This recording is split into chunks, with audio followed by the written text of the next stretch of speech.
Junie B. Jones has a monster under her bed. Written by Barbara Park. Illustrated by Denise Brunkus. Chapter 1. The Cheese Man. My name is Junie B. Jones. The B stands for Beatrice, except I don't like Beatrice. I just like B, and that's all. I'm in the grade of afternoon kindergarten. Today we got school pictures taken at that place. School pictures is when you wear your bestest outfit and you get to go to the cafeteria where the cheese man is there. He makes you say cheese, only I don't actually know why. Then he takes pictures of you, and your mother has to buy them, or else you'll get your feelings hurt. School pictures is a racket, I think. I wore my new dress with a dinosaur on the front. A dinosaur, huh? Said the cheese man. I smoothed my skirt very lovely. Yes, I said, it's a Tyrannosaurus dotty. You mean a Tyrannosaurus rex? He said. No, I mean a Tyrannosaurus dotty, 'cause Rex is a boy and Dottie is a girl, I explained.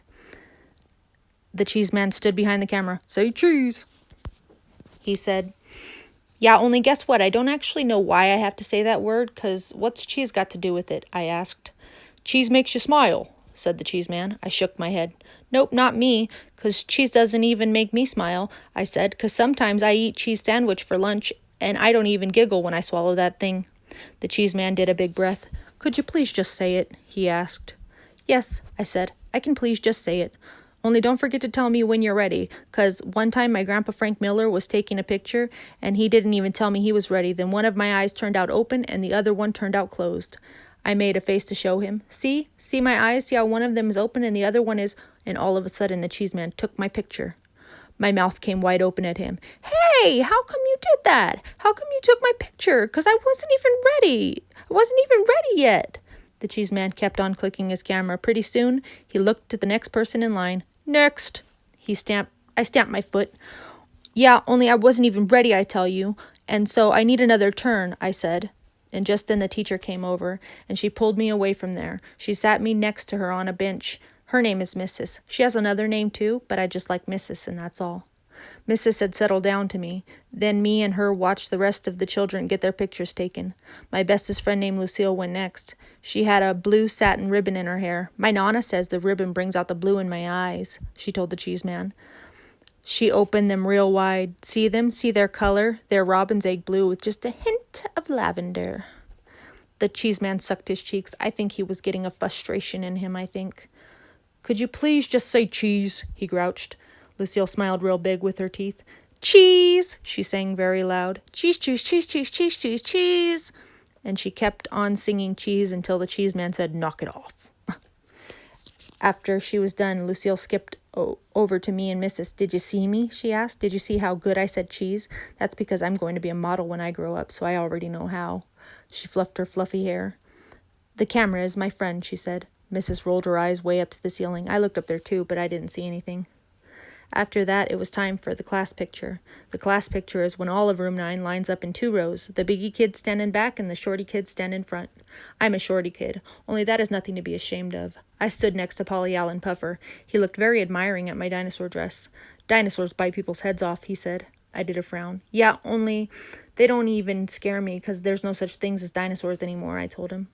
So, there's still such things as monsters that can bite your head off, said Polly Allen Puffer. A monster lives right under your bed, I bet.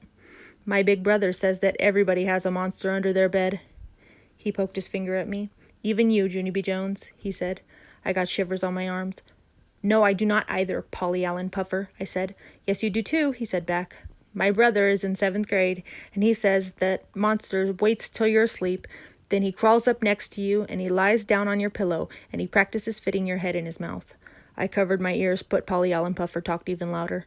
I can even prove it, he said. Didn't you even ever wake up with the drool spot on your pillow? I thought very hard. Yeah, so? So where do you think it came from? He asked. It came from the monster under your bed. That's where it came from. It was a monster drool, Junie B. Jones. I shook my head real fast. No, it was not, Polly Allen Puffer. You stop saying that and I mean it. He raised his eyebrows. Well, where did it come from then? You don't drool on your pillow, do you? You're not a baby, are you? He said. No, don't call me that. I'm not a baby, I yelled. Polly Allen Puffer crossed his arms. So where did the drool come from then? He asked again. I don't know, I said. But my daddy told me there's no such things as monsters. "So what? Daddies have to say that," said Polly Allen Puffer. "That's so you'll go to sleep at night and not bother them." He squinted his eyes at me. "Why do you think daddies and mommies sleep together in the same room anyway?" "It's so they can protect each other from the monster, or else they might get their heads chewed off." Just then, I wrinkled up my nose at that terrible thought. Then I hanged out my tongue and did a sick face, and guess what? The cheese man took the class picture. Chapter 2. Just Say Right. After school pictures, we went back to room 9. I put my head down on my table. "There's no such things as monsters. There's no such things as monsters," I whispered to myself. 'Cause my very own daddy told me that, and he wouldn't even lie to me, probably. Mrs. said for me to sit up in my chair. She passed out work for us to do. It was called printing our letters. Only I didn't actually feel like doing that. I tapped on my bestest friend named Lucille. "Guess what, Lucille? There's no such things as monsters. There's really not. And so a monster doesn't even live under my bed, probably, right? Right, Lucille? Right? Right?" "Shh, I'm doing my letters," she said. "Yes, Lucille, I know that you are doing your letters. Only I just wanted to tell you about the monster, 'cause he's not even real, right?" Lucille didn't just say right. "How come you're not saying right, Lucille? Just say right, okay? Just say monsters aren't real, and I won't even bother you anymore." All of a sudden, Lucille did a mad breath. "Now look what you made me do, Junie B. You made me ruin my big G. I told you not to bother me." She quick grabbed her paper and run to Mrs. to fix it. I tapped my fingers on my table. Then I turned around and looked behind me. I smiled at a boy named Crybaby William. "Guess what, William? There's no such things as monsters, and so a monster doesn't even live under my bed, probably, right, William? Right? William moved his seat away from me. I followed him in my chair. "I'm right, don't you think, William? A monster really doesn't live under my bed, does he? Plus also, he doesn't put my head in his mouth." William slided his chair away from me some more. I scooted right after him. "Just say right, okay, William? Just say that there's not a monster under my bed, and I will be on my way." William picked up his chair and carried it all the way to the middle of the floor. That's how come I had to carry my chair to the middle of the floor, too. I sat down and smiled very sweet. "Right, William? I am right, aren't I?" I said. Only too bad for me, 'cause just then I felt hands on my shoulders. I looked up. It was Mrs. I did a gulp. "Hello, how are you today?" I said, kind of nervous.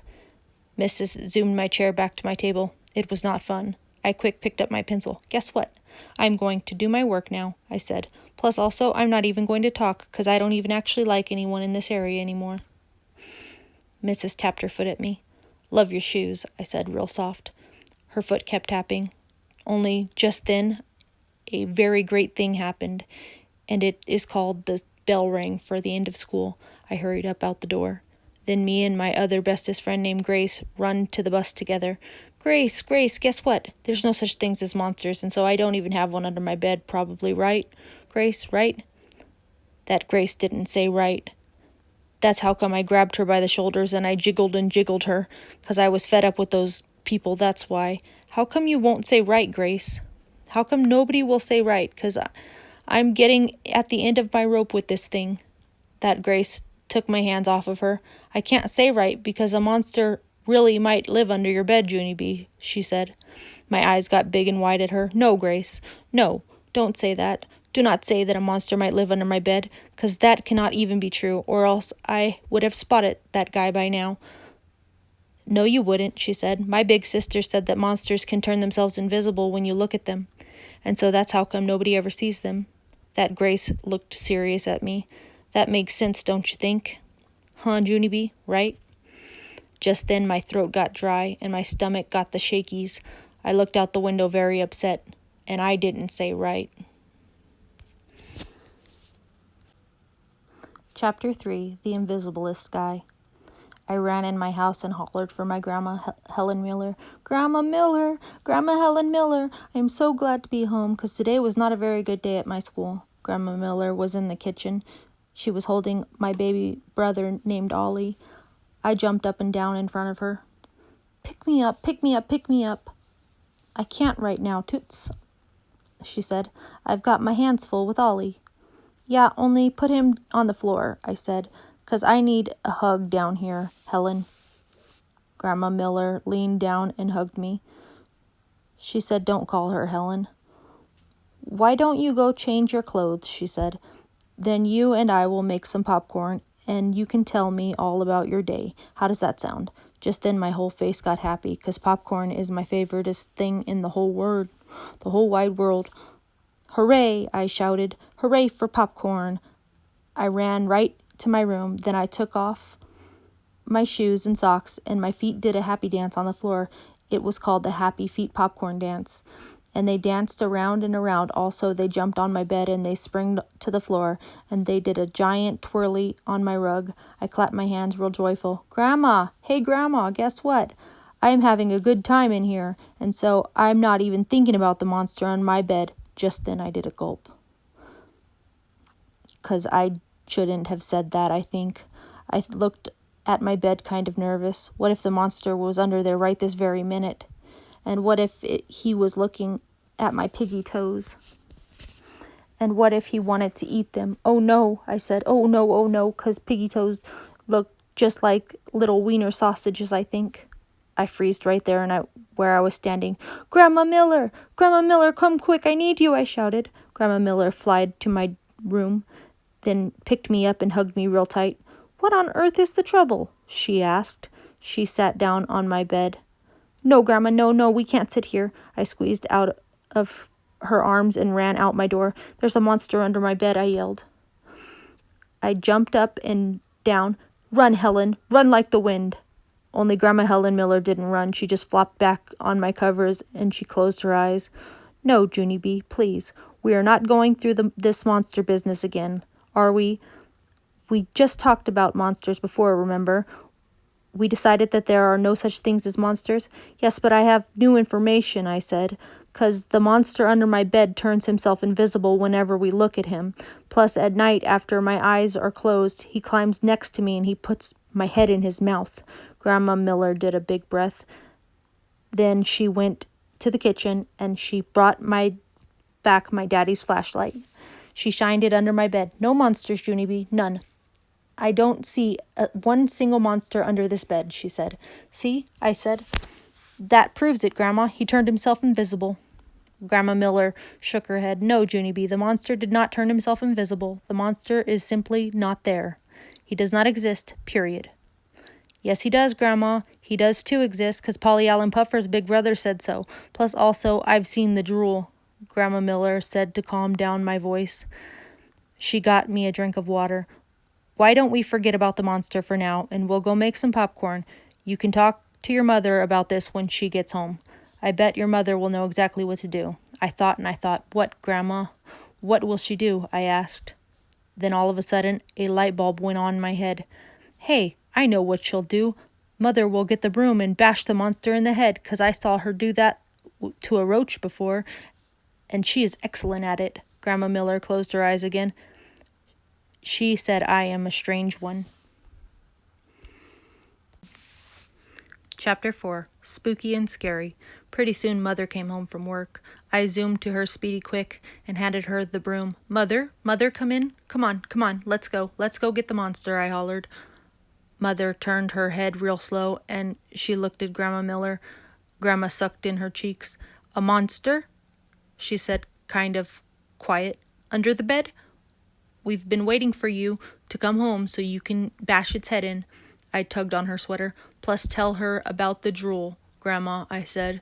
But Grandma Miller headed to the door and she said the words, "I'm out of here." I pulled on Mother's arm. Come on, Mother. The monster's really real, 'cause Polly Allen Puffer told me everybody has a monster under the bed, plus that Grace said that it can be invisible, and so that is how come we never saw the guy before." Mother sat down at the kitchen table and she lifted me onto her lap. Then she said that Polly Allen Puffer was trying to scare me, plus that Grace didn't know what she was talking about. "So there's no monster under your bed, Junie B, I promise you. Monsters are not real," she said. "Yes, they are. They are too real, 'cause Polly Allen Puffer's brother even said so, and he's in the 7th grade, and he said monsters crawl onto your bed and they fit your head in their mouth, and so that's where the drools comes from, 'cause I'm not even a baby." Just then I heard the front door open. It was Daddy. He was home from work too. Daddy, there's a monster under my bed. Only you said monsters aren't real, but they really, really are," I pulled on his arm. Come on, Daddy, let's go get him. Daddy looked at Mother a real long time. They went in the hall and did whispering. Pretty soon, Daddy came back to me. He said that he would look for the monster after dinner, but first we would cook some hamburgers on the grill. Oh boy, I said, oh boy, because hamburgers are my favoriteest thing in the whole wide world, plus also I like biscotti and meatballs. After that, me and Daddy went outside. He got a flipper for the hamburgers, and he gave me a flipper too, because I'm old enough, that's why. I run all over with that thing. I flipped a rock, a flower, and a dirt ball, plus also I flipped a dead lizard I found in the driveway. Then Mother took my flipper away. Because I'm not old enough, that's why. After dinner, I took my bath. Then Mother and Daddy read me a story, and they hugged me good night. See you in the morning, said Mother. See you in the morning, said Dad. I sat up in my bed. Yeah, only I can't even sleep in here, 'cause you guys didn't bash that monster yet. Daddy rubbed his tired eyes. There's no monsters, Junie B. There is nothing to be afraid of, he said. Then he kissed me and he went out of my room, and Mother went with him. I quick got out of bed and followed those two. They turned around and they spotted me. Hello, how are you today? I said. Very pleasant. I'm going to sit in the kitchen and not bother anyone, plus also I might watch Eyewitness News at 10. Mother carried me back to bed. I followed her out again. Want to bake a lemon pie? A lemon pie would be fun, don't you think? I asked. This time Mother marched me back to my room real fast. Do not get up again, Junie B, she said. Enough is enough. I waited for her feet to walk away. Then I tiptoed to my baby brother Ollie's room, and I climbed into his crib. It was very crowded in there. That's how come I had to get out and put baby Ollie on the floor. Then I climbed into his crib again, and I pulled up the blanket all warm and cozy. Only too bad for me, 'cause just then that crybaby baby started to scream. Daddy runned into the room speedy quick, and he turned on the light, and he saw me. I did a gulp. Hello, how are you today? I said, kind of nervous. I'm all warm and cozy. Daddy quick squished me out of there, and he put baby Ollie back in the crib, and then he took me to my bed again. Okay, this is it, he grouched. This is the last time I want to have to come in here. Do you understand, Missy? Do not get out of this bed one more time. I started to cry a teeny bit. Yeah, only what about the monster, I said, 'cause he's still under my bed, I think. Daddy throwed his hands up in the air, and then he turned on my light, and he looked for the monster all over the place. First he looked under my bed, then he looked in my closet, and then in my drawers, and in my trash can too, plus also he looked in my crayon box. No monster, Junie B, he said. No monsters anywhere. You're just going to have to believe me. Monsters are not real. He sat down on my bed. I'm going to go now, he said. I'm going to leave your door open, and I'm going to leave the hall light on. But this is it, okay? You have to trust me, Junie B. There are no monsters under your bed. I holded on to his shirt. Yeah, only tuck in my sheets, okay? Tuck them in real tight, or else my feet might hang over the side and my piggy toes look like little wiener sausages. Daddy tucked in my sheets. There, now good night. Yeah, only get my teddy, okay, Daddy? Plus also my Raggedy Ann named Ruth, and my Raggedy Andy named Larry, and get my stuffed elephant named Philip, Johnny Bob. Daddy got all those guys for me, and he tucked them in my bed. There, that's it. Now good night, he said. He walked right out of my room, and he kept on going down the hall. I looked all around in the dark. It was spooky and scary in there. Philip Johnny Bob wants a drink of water, I shouted out real loud. I waited and waited. Yeah, only he really needs one on account of he is having a problem with his trunk. Daddy didn't come. Raggedy Ruth needs a Kleenex, I yelled next. After that, my voice got quieter. Raggedy Larry wants a cookie, I said, but Daddy still didn't come. Chapter 5, My Worstest Night Ever. It was my worstest night ever. I didn't sleep any winks. That's because I had to keep my eyes open, or else the monster wouldn't stay invisible. I heard Mother and Daddy go to bed. Good night, everybody. Everybody, good night. It's me. It's Junie B. Jones. I am still awake in here, 'cause I can't even close my eyes, or the monster will come. Mother and Daddy didn't yell back. Plus, here's another thing I need to tell you. Don't turn out the hall light. Plus, don't shut my door. Plus, don't shut your door either. Go to sleep, grouched Mother. I smiled, very relieved. It was good to hear your voice, I said, kind of quiet. After that, Mother and Daddy got in bed and they turned out their light. Daddy started to snore. Oh no, I said. Now he won't even be awake to save me if the monster comes. I pulled Philip Johnny Bob out of my covers. I will save you, he said. I will squirt water on the monster's face. Plus I will stumble him with my giant elephant feet, and so now you can close your eyes, and you don't even have to worry about that guy. I looked at him. Yeah, only here's the problem, I said. You're not actually strong, 'cause you have Fluffy in you. Plus, also, you can't really squirt water, and so who am I kidding here? Philip Johnny Bob stared at me a real long time. Then he went back under my covers. All of a sudden, I heard feet in the hall. It was monster feet, I think. They kept getting closer and closer to me. Then pretty soon, they run right into my room. And guess what? It was my dog, Tickle. Tickle, that's what. Tickle, Tickle, I'm so glad to see you, 'cause now you can protect me from the monster. And so why didn't I think of this before? I pulled back my covers and patted for him to jump up. Here, Tickle, you can sleep right here on my pillow, 'cause Mother won't even find out about this. Tickle springed up there. He runned all around my bed. He put his head under my sheets and run down to my feet. No, Tickle, no, you have to come up here, or else how will you even protect me? I pulled him back up. He put his paws on Raggedy Larry and chewed his hair. No, Tickle, no, I said. Just then Tickle springed over me and he landed on my elephant named Philip Johnny Bob. He holded him by his trunk and then he shaked that guy all around. I saved Philip Johnny Bob just in time. Then I pushed Tickle off my bed and he runned out of my room. Philip Johnny Bob was very upset. I petted his trunk. I also hugged Raggedy Larry. Only too bad for me, 'cause just then Raggedy Ruth fell right out of my bed on account of my dumb sheets weren't tucked in anymore. Me and Raggedy Larry peeked over the side at her. Get her, said Raggedy Larry.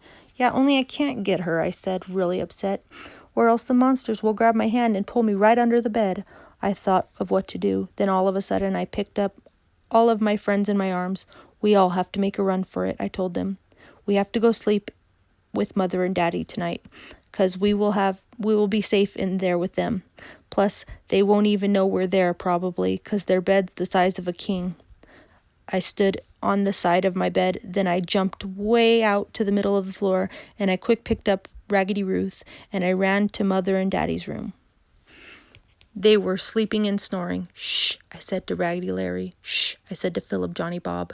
Then all of us crawled down the middle of their bed, and we sneaked under their covers. Only too bad for me, 'cause Mother rolled right over onto Philip Johnny Bob's trunk, and it waked her right up. She turned on the light. I did a gulp. Hello, how are you today? Me and my friends are all sleeping here, 'cause we didn't think you minded, probably. Mother carried me back to my room zippity-quick, and she leaned close to my ear, and she talked very scary with her teeth closed. Do not get out of bed one more time, she said. And so guess what? I didn't. Chapter 6, Flatsos. The next day at school, I was pooped and tired. I opened one eye with my fingers and I drawed a picture for art. It did not turn out that professional. After that, I holded up my head with my hands and I waited for school to be over. Me and that Grace rode home on the bus together. I yawned and yawned. Darn it, Grace, I wish you never even told me that monsters can turn invisible, 'cause now I can't even close my eyes at night. I can, said that Grace. That's because I don't have a monster under my bed anymore. My mom figured out how to get rid of it. My eyes got big and wide. How, Grace? How did she do that? Easy, said that Grace. First, she sucked it up with the vacuum cleaner, and then she put the vacuum cleaner bag in the trash compactor, and then she squished the monster into a flatso. Just then I hugged and hugged that girl, 'cause that was a brilliant idea, of course. Thank you, Grace. Thank you, thank you, thank you. 'Cause I have a vacuum cleaner right in my very own home, and so I can do that too, probably. After I got off my bus, I zoomed to my house speedy fast. Grandma Miller, I know how to get rid of the monster, I hollered. Then I runned to the closet and got Mother's vacuum cleaner, and I pulled that big thing all the way to my room. Grandma Miller came to my door. I told her about how to get rid of the monster, and guess what? She was a good sport about it. First, she plugged in the vacuum cleaner right into my wall, and she put it under my bed, and she sucked the monster right out of there.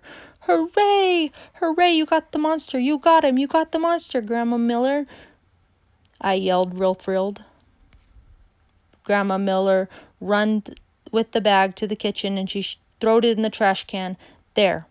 That ought to do the trick, she said, very happy. I looked at the trash. Then I did a teeny frown. Yeah, only here's the problem, Grandma Miller. You didn't actually put the bag in the trash compactor, and that's what turns the monsters into a flatso. Grandma Miller smiled. Yes, but this house doesn't have a trash compactor, Junie B., she said. Your monster will have to stay in the vacuum cleaner bag. I frowned. My frown got bigger.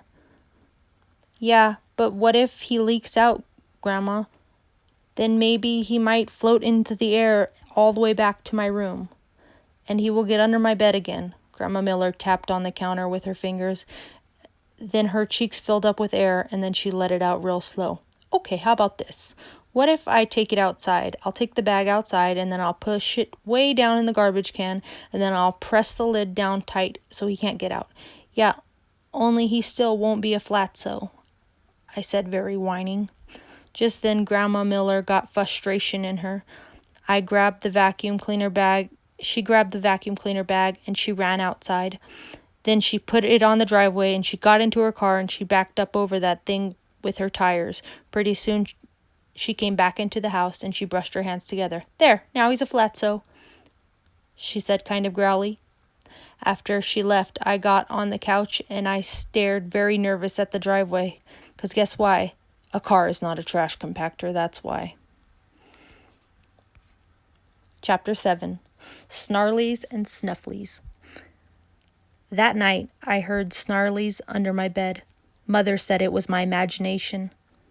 No, it's not my imagination, I said. I hear snarlies, plus I also hear snories, and snufflies and droolies. Mother rolled her eyes way up to the ceiling. Honestly, Junie B., where in the world do you get this stuff? She asked. I thought. It just automatically comes into my head, I said. It's a gift, I think. After that, I begged her to sleep in her bed, but Mother said no. Then Daddy said no, too. You just have to trust us, Junie B., he said. We would never let anything hurt you.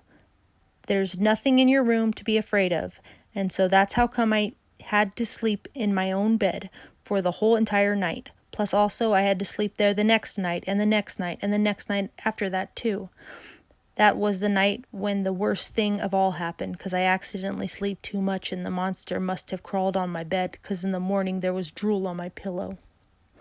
I screamed very loud when I felt it. Help! Help, there's drool on my pillow! There's drool! I told you this would happen! I told you the monster would come! I ran in Mother and Daddy's room and showed them my pillow. Mother holded her head. When is this ever going to end? She said. When are you ever going to realize there's no such things as monsters? She did not wait for me to answer. Everyone drools on their pillow sometimes, she said. It doesn't mean you're a baby. Your mouth just opens when you're sleeping and you drool out a little bit. It's no big deal, and it's not for monsters. After that, she went out of her room and to the kitchen, and Daddy went to get Ollie. I crawled into her bed and counted my piggy toes. Good news, there was 10. That day at kindergarten, Mrs. had a surprise for us. It was called Our School Pictures Were Back from the Cheese Man. She passed them out to us. Lucille got hers first. My eyes popped out at those things. Lucille, look how gorgeous they are. They are the gorgeousest pictures I ever saw, I said. Lucille fluffed her fluffy dress. I know it. I know they are gorgeous. That's just how I look, Junie B. I can't even help it. After that, Lucille stood up at the table, and she held her pictures for everyone to see. Mrs. said sit down to her. Just then, Mrs. bended down next to me, and she smoothed my hair. Junie B., honey, you might want to have your pictures taken again, she said, kind of quiet. And then she handed me my envelope. Real secret, so nobody would see. I sneaked a peek at those things. My stomach felt sickish inside. I looked like a smelled stink, I said. I quick tried to hide my pictures, but Lucille grabbed them away from me. Ew, gross, she said. Junie B. looks gross. I grabbed them back quick. Or I tried to. Yeah, only these are not even your beeswax, madam, I yelled very mad. Only too bad for me, 'cause lots of other kids already saw them, and they laughed at those things. Finally, I grabbed my pictures back, and I hid them in my coat. I didn't talk to room 9 for the whole rest of the day. Chapter 8. Scary Face Me. After I got home from school, I sat on my bed, and I looked at my pictures. I hate these ugly, dumb things, I said, very furious. These are the ugliest dumb pictures I ever even saw. I leaned over the edge and holded a picture down there. See this? See this, you stupid monster? This picture is just as scary as you, and so maybe I might put it right under my bed, and it will scare your whole entire pants off. Just then I sat up very straight, 'cause that might be a good idea, I thought of. I quick found my scissors, and I cut my school pictures apart from each other, and then I shoved them right under my bed. I'm not even afraid of you, you dumb monster, 'cause these ugly pictures can bite your head off. Just then I heard my mother come home from work.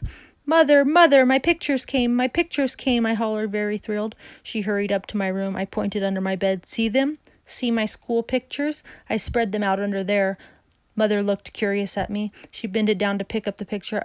Her mouth did a gasp. Oh my, she whispered. I clapped and I clapped.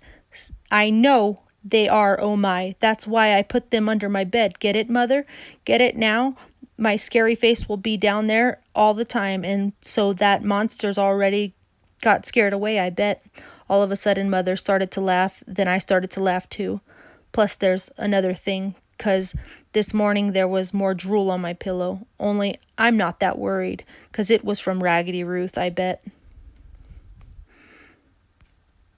Or else maybe it was from Philip Johnny Bob. Or maybe it was from even me. But that doesn't mean I'm a baby, 'cause everybody drools on their pillow once in a while.